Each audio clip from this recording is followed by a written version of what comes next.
University ہے London میں پڑھایا جاتا ہے اسلام، کسی کو کوئی اختلاف نہیں ہے،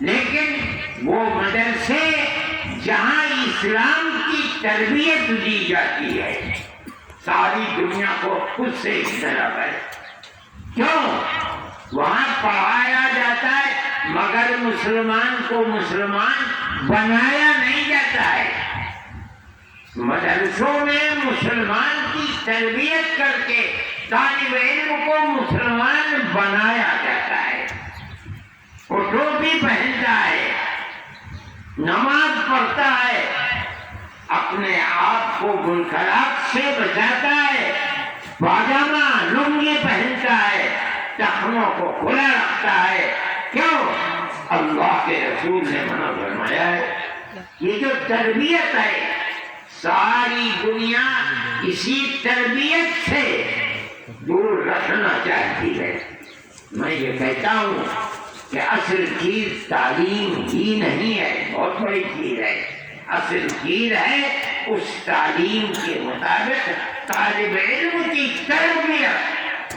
کیا مطلب ہے؟ علم اور اس کے بعد عمل سب سے بڑی چیز ہے۔ اسی لیے کل قیامت کے دن یہ نہیں پوچھا جائے گا کیا پڑھا تھا۔ عبداللہ بن مسعود رضی اللہ تعالی عنہ فرماتے ہیں کہ لا تزول قدم ابن آدم یوم القیامت من عند ربه حتى يسأل عن خمس۔ کسی آدمی کا قدم اللہ کے سامنے سے آگے بڑھ نہیں سکتا قیامت کے دن جب تک 5 چیزوں کا جواب نہ دے دے۔ اللہ پوچھے گا، اس میں آخری چیز ہے وَمَاذَا عَمِلَ بِمَا عَلِمَ۔ جو پڑھا تھا یہ بتا اس پر عمل کتنا کیا۔ یہ کون سکھلائے گا؟ یہ استاد سکھلائے گا، یہ بتائے گا کہ یہ حدیث پڑھ رہا ہے، عمل کر اس کا، یہ قرآن کی عادت ہے، عمل کر، نہیں کرے گا تو کل قیامت کے دن پوچھا جائے گا یہ بتا پڑھا تھا؟ ہاں پڑھا تھا، قرآن پڑھا تھا، مدرسے میں پڑھا تھا، حدیث پڑھی تھی، یہ بتا عمل کتنا کیا اس کے اوپر۔ خدا کے دربار میں جھوٹ بول کے نہیں نکل سکتا۔ ہوگا کوئی بولے گا کہ اے اللہ میاں میں تو بڑا جھوٹ کا دھلا تھا، میں نے تو کبھی گناہ ہی نہیں کیا، تو اللہ اليوم نختم على افواههم، جھوٹ بول رہا ہے، دعویٰ کر رہا ہے، ہم آج اس کے منہ کو بند کر دیں گے، مہر لگا دیں گے، وَتُكَلِّمُنَا أَيْدِيهِمْ وَتَشْهَدُ أَرْجُلُهُمْ بِمَا كَانُوا يَكْسِبُونَ۔ ان کے ہاتھ بولنے لگیں گے یہ ظلم کیا تھا، یہ مارا تھا، یہ پیسہ چوری کیا تھا، یہ ڈاکہ ڈالا تھا، پیر بولنے لگے گا ہاں ہم سے گناہ کرایا تھا، ہم لے کر کے گئے تھے، ہر چیز ضائع ہو جائے گی۔ میرے بھائی یہ بہت بڑی نعمت ہے اللہ کی، اس نعمت کو جانیے کہ آپ کے لیے اللہ نے مدرسے کھڑے کر دیے، اساتذہ آپ کی تعلیم اور میں کہتا ہوں تربیت کے لیے رات اور دن آپ کے ساتھ ہیں، ان سے تربیت حاصل کیجیے، بغیر تربیت کے کچھ نہیں، نہ دنیا آپ سے ناراض ہے، دنیا چاہتی ہے کہ ان مدرسوں کی در و دیوار گر جائے، کیوں؟ اس لیے کہ ان کے درمیان میں آدمی کی تربیت ہوتی ہے، اساتذہ کو اس کا خیال کرنا چاہیے، طالب علم کو صرف تعلیم نہیں اللہ اور اس کے رسول کے حکم کے مطابق اپنی زندگی کے عمل کو بنانا چاہیے۔ اگر وہ عمل ہے تو اس کا مطلب یہ ہے کہ علم نبوت ابھی محفوظ ہے، اور اگر وہ علم اور عمل ختم ہو گیا تو یہ علم جو اڑ گیا خبر جناب رسول اللہ صلی اللہ علیہ وسلم نے آج سے 1400 سال پہلے دی تھی۔ مجھے بڑی خوشی ہوئی آپ حضرات کی دعوت پر میں یہاں تک آیا، سفر ہی کر رہا ہوں اور شام تک سفر ہی ہوگا۔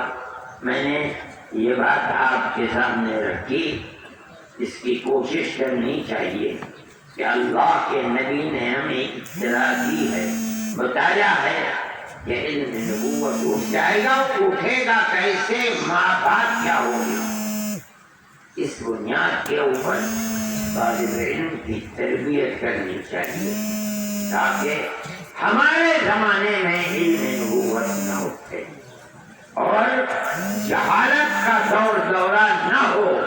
ہمیں یہ کوشش کرنی چاہیے، اگر ہم اس کوشش کو کریں گے تو اللہ ہم سے راضی ہوگا اور اس کا حبیب ہم سے راضی ہوگا۔ یہ کوشش کرنی چاہیے، جو کی جا سکتی ہے کی جائے۔ جب تک ہم زندہ ہیں اس بات کا پرچار کرتے رہیں، طلباء کی تربیت کرتے رہیں، ان کو سکھلاتے رہیں تاکہ علم نبوت اٹھنے نہ پائے۔ ہمارے جیتے جی اٹھ جائے گا جب اللہ کا حکم ہوگا، اسے کوئی روکنے والا نہیں ہے۔ اللہ ہم سب کو اپنے حبیب اور اپنے حکم کے مطابق زندگی گزارنے کی توفیق عطا فرمائے۔ آمین۔ ہماری صالح تربیت کے اثرات کو اللہ قائم فرمائے۔ آمین۔ اللہ تعالی ہمیں اپنے فضل و کرم سے نوازے، دین کے اوپر تثبیت عطا فرمائے، مضبوطی عطا فرمائے، شرور و فتن سے محفوظ و مامون فرمائے، ہمارے اساتذہ کی عمر میں برکت عطا فرمائے، ان کی تربیت کے مطابق ہم حسن تربیت کے ساتھ اپنی زندگی کو گزاریں، ہمارے دل میں اپنی خشیت اللہ پیدا فرمائے، خوف آخرت پیدا فرمائے، شرور و فتن سے محفوظ و معمول فرمائے، ہمیں دین اور اسلام پر عمل کرنے کی سعادت میسر فرمائے، اپنی خشیت ہمارے دلوں کے اندر پیدا فرمائے۔ اے پروردگار ہمیں رزق حلال عطا فرمائے، ہمیں ہماری آنے والی نسل کو، ہماری اولاد کو، ہمارے بھائی بہنوں کو، سب کے دلوں کے اندر اپنی خشیت پیدا فرما، خوف آخرت پیدا فرما۔ اے پروردگار جب وقت آئے تو ایمان پر خاتمہ میسر فرما، ہمارے مدرسوں کو ترقی عطا فرما، ہمارے اساتذہ کی عمر میں برکت عطا فرما، علم و الہیت عطا فرما۔ اے پروردگار ہمارے دلوں کے اندر بھی خشیت پیدا فرما، دل لگا کر پڑھنے کی سعادت میسر فرما اور تربیت حاصل کرنے کی سعادت میسر فرما، اور اس ملک کے اندر سب بسنے والوں کے دلوں میں الفت اور محبت کو پیدا فرما، امن و امان کو قائم فرما۔ اے الہ العالمین ہماری دنیا کو بھی آباد فرما، ہماری آخرت کو بھی آباد فرما اور ہمیں اپنی جنت میں جگہ عطا فرما۔ وصلی اللہ تعالی علی خیر خلقہ سیدنا محمد وعلی آلہ واصحابہ اجمعین۔